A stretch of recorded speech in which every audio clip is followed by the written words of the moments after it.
Miss completely outclasses Penn State. It started out weird at the very beginning, but after Ole Miss took control, they really took control. We'll talk about that. We'll talk about what Ole Miss has in store in the future. This is the Locked On Ole Miss podcast. You are Locked On Ole Miss, your daily podcast on the Ole Miss Rebels, part of the Locked On Podcast Network, your team every day.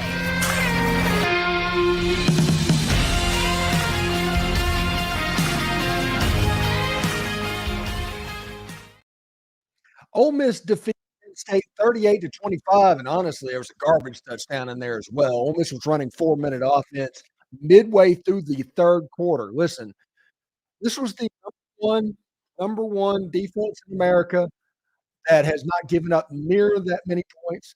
Ole Miss gained over 500 yards against a defense that gives on average about 200 per game.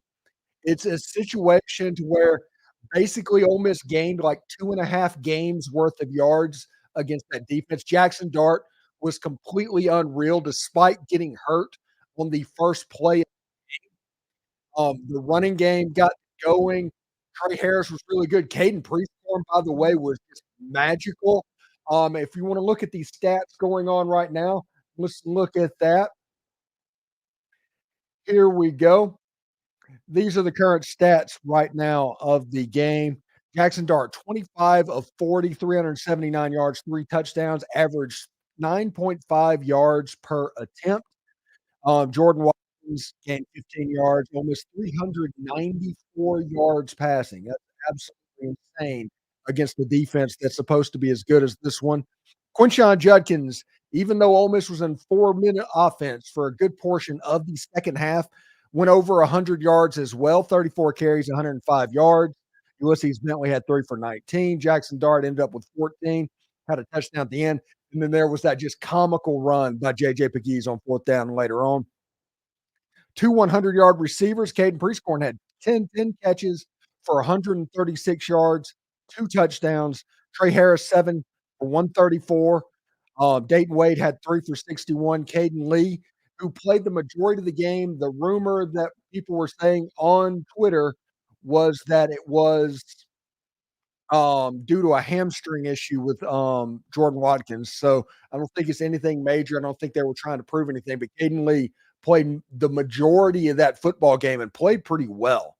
Defensively, Ole Miss just kind of did what they had to do. And like I said, there was a lot of garbage time in there.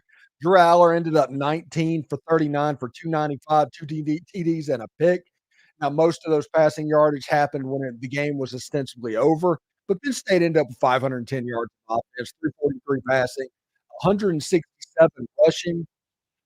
But at the end of the day, in the middle part of the game, they just could not get anything done. Ole Miss ended up winning time of possession, 33 minutes and 31 seconds against Penn State, who is a run the football type game. That shows how well they were doing at getting plays off, as well as getting 3 and outs on the other side of the field as well. Ole Miss had 47 rushing attempts and 41 passing attempts for 88 plays in this game. They ran tempo at a very high rate, wore Penn State down. You could tell by body language midway through the third quarter, they just wanted to get out of there. There's a very good situation for Ole Miss football and where that stands. I'm pretty fired up indeed about all of that. So we're going to go into the chat and give everybody a chance to talk about this game. Because this, honestly, I don't like the term outclassing around, but Penn State fans owe me an apology. Whenever I predicted that Ole Miss would win 34-31, you would have thought I was giving them one of these great insults of how could Ole Miss score any points against this defense? There's no way it's going to happen. Midway through the third quarter, they had matched my score prediction, and Ole Miss basically just went into a shell after that. Ole Miss could have named their score in this game. If Ole Miss had wanted this to be a 56-point game, they could have done it. They completely outclassed Penn State's defense, offense. Pete Golding, like he did all year, did a really good job of keeping mid to bad offenses out of the end zone, and they just bottled up the run. They made Drew Aller beat them trying to throw the football.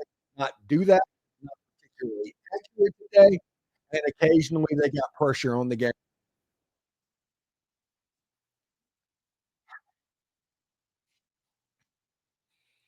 So apparently, the stream is choppy. Um, we're going to just restart. These the technology may have gotten us. Um, yeah, let's just start the stream over and get going. We did all of that stuff. I hate that this is happening. But let's start a new stream over again, and we'll be back in just a second.